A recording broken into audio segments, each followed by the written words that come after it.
Assalamualaikum warahmatullahi wabarakatuh. Selamat berjumpa kembali di kelas 12 IPA 1, 2, 3, 4, 5 dan bahasa. Sebelum pembelajaran dimulai, Anda jangan lupa untuk bisa mengisi absen terlebih dahulu, namun diberi waktu 1 jam ke depan. Jangan sampai seperti minggu yang lalu bahwa 1 hari, 2 hari sampai belum absen. Kalau tidak mengisi absen tetap saya alpa.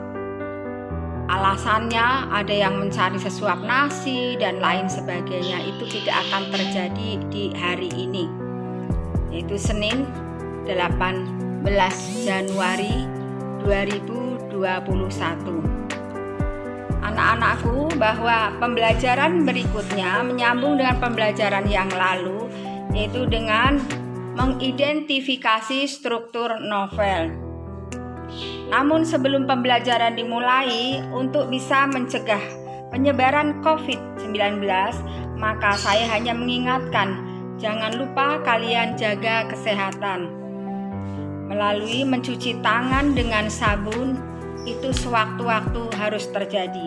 Kemudian yang kedua, menggunakan masker apabila Anda keluar rumah. Yang ketiga yaitu jaga jarak dari hindari kerumunan. Sesuai dengan pembelajaran berikutnya, yaitu mengidentifikasi struktur novel. Di dalam struktur ataupun urutan-urutan bila kita membaca novel, maka perlu kita perhatikan yaitu bagian abstrak. Apa itu bagian abstrak? Di mana bagian abstrak merupakan ringkasan atau inti cerita. Biasanya sebelum membaca novel keseluruhan, maka di awal, di paragraf-paragraf awal sudah merupakan suatu muncul ringkasan, sehingga nanti kita akan memahami sedikit demi sedikit. Kemudian yang kedua yaitu bagian orientasi, di mana bagian orientasi merupakan struktur yang berisi pengenalan latar cerita berkaitan dengan waktu, ruang, dan suasana. Yang dimaksud dengan kaitan dengan waktu, maka cerita itu waktunya kapan? Sudah lamakah atau peristiwa masa kini atau masa yang akan datang? Kemudian berbicara latar ruang, di mana kejadiannya? Di suatu desa, di pegunungan, di hutan, misalnya di laut dan lain sebagainya. Itu sudah muncul. Bila ditayangkan biasanya muncul suatu kejadiannya, di mana waktunya kapan? Oh, waktunya sore misalnya. Berarti matahari sudah terbit, mau istirahat dan seterusnya. Kemudian suasananya menakutkan, menegangkan. Bila di situ misalnya malam hari, suasananya sudah jelas mencekam. Itu antara lain ada dalam kaitannya itu. Kemudian yang ketiga yaitu bagian komplikasi. Bagian komplikasi yaitu berisi urutan kejadian, baik secara kronologis ya, seperti halnya yang lalu bicara tentang alur renggang atau alur rapat. Urutan kejadian itu bisa terjadi begitu. Kemudian setiap kejadian itu hanya dihubungkan secara sebab akibat. Apa yang dimaksud sebab akibat? Muncul konflik, ada sebab. Rentetan-rentetan sebab, muncul sebuah akibat. Seperti halnya Anda menonton sinetron yang sekarang masih ngetren-ngetrennya, yang ditunggu selalu oleh para ibu dan seterusnya. Ikatan Cinta. Ada sebab, muncul konfliknya apa? Kok di situ ada peran yang dinamakan antagonis dengan protagonis.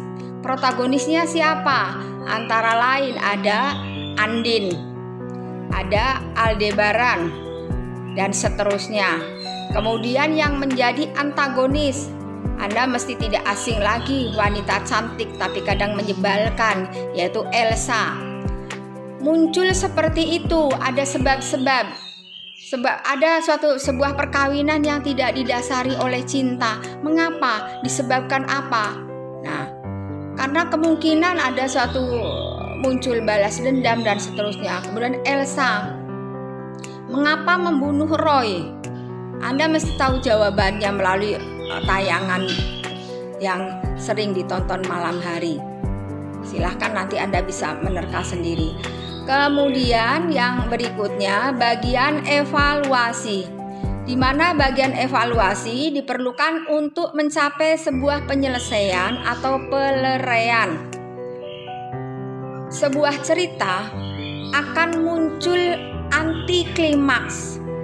Tadi ada klimaks misalnya yang menegangkan, menyakutkan. Di situ muncul sebuah peleraian, penyelesaian. Kalau di situ ada pembunuhan, mengapa Pak ada pembunuhan? Maka ada akibatnya, maka juga ada penyelesaiannya. Bagian resolusi. Pada bagian resolusi, pengarang akan mengungkapkan solusi dari berbagai konflik yang dialami oleh tokoh. Anda perlu ketahui bahwa di sini ungkapan solusi itu berbagai konflik. Jadi sebuah cerita dibaca, ditayangkan, tidak mungkin satu konflik saja, karena sebuah novel beberapa konflik, beberapa permasalahan. Ada permasalahan rumah tangga, misalnya Andin dengan Aldebaran, kemudian ada muncul konflik Elsa dengan Nino, ada juga muncul konflik orang tuanya Aldebaran ataupun orang tuanya Nino. Itu sudah muncul berbagai macam konflik. Kemudian koda atau reorientasi, di mana reorientasi merupakan nilai-nilai atau pelajaran yang dapat dipetik oleh pembaca dari sebuah teks. Saya ambil bahwa contoh simpulan dari reorientasi merupakan sebuah amanat. Amanat suatu cerita itu kita yang memberi simpulan sendiri. Bila ada dalam teks, biasanya teks itu dimunculkan secara eksplisit. Tulisannya ada, memunculkan satu reorientasi atau koda, ataupun juga simpulan amanat.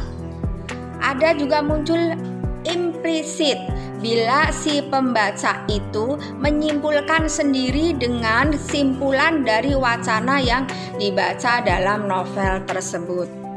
Demikian pembelajaran untuk mengidentifikasi struktur novel secara singkat namun kadang panjang. Anda silahkan, yang penting mampu membacanya dan menerapkan struktur-strukturnya. Melalui struktur itu nanti kita beri satu tabel. Bagian strukturnya apa saja sampai pada reorientasi nanti digaris melalui juga tabel. Kemudian nanti bisa dimunculkan melalui teks yang ada. Demikian pembelajaran dari saya. Mudah-mudahan nanti akan bisa memberikan suatu wacana ke depan lebih memahami, karena dalam novel pun dalam kehidupan sehari-hari kita. Coba silahkan perhatikan setelah pembelajaran ini ada tugas untuk kalian. Lihat pada buku halaman 65 sampai 67 yang berjudul Lantip. Buat tabel dari abstrak sampai reorientasi. Yang penting Anda secara teori dipelajari, secara prakteknya Anda juga bisa atau mampu membaca seperti pada halaman tersebut, yaitu dengan berjudul Lantip. Demikian pembelajaran saya, singkat namun pasti, dan Anda perhatikan dengan benar karena Anda juga memiliki buku yang sudah dibeli dan dibaca, harusnya seperti itu. Demikian, terima kasih, sampai berjumpa nanti. Assalamualaikum warahmatullahi wabarakatuh.